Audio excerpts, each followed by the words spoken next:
tindahan ng lechong manok ninakawan ng isang lalaki sa Bacoor, Cavite. Ang sospek na pag-alamang sinisanteng empleyado ng naturang tindahan. Nasa frontline balitang yan si Faith Del Mundo. Nakatayo lang ang empleyado sa tindahan ng lechong manok sa Bacoor, Cavite nang lapitan siya ng isang lalaking nakahood at face mask. Sa pilitang pinapasok ng lalaki ang empleyado sa banyo.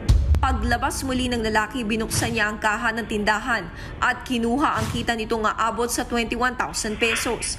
Sandali pa siyang bumalik sa banyo bago umalis na parang walang nangyari. Naka-hood siya, naka-face mask, then bintala siyang weapon, hindi lang malinaw kung panaksak o pa rin. Pero according to sa employee natin, parang kutsilyo daw.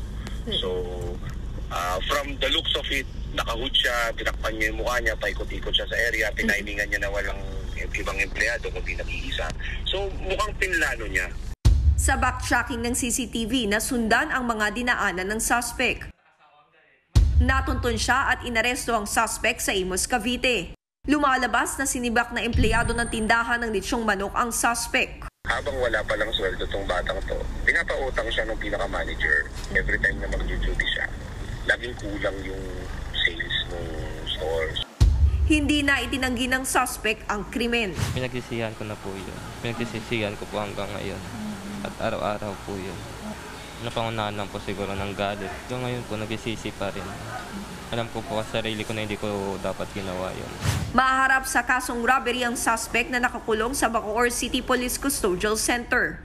Nagbabalita mula sa Frontline, Faith Del Mundo, News 5.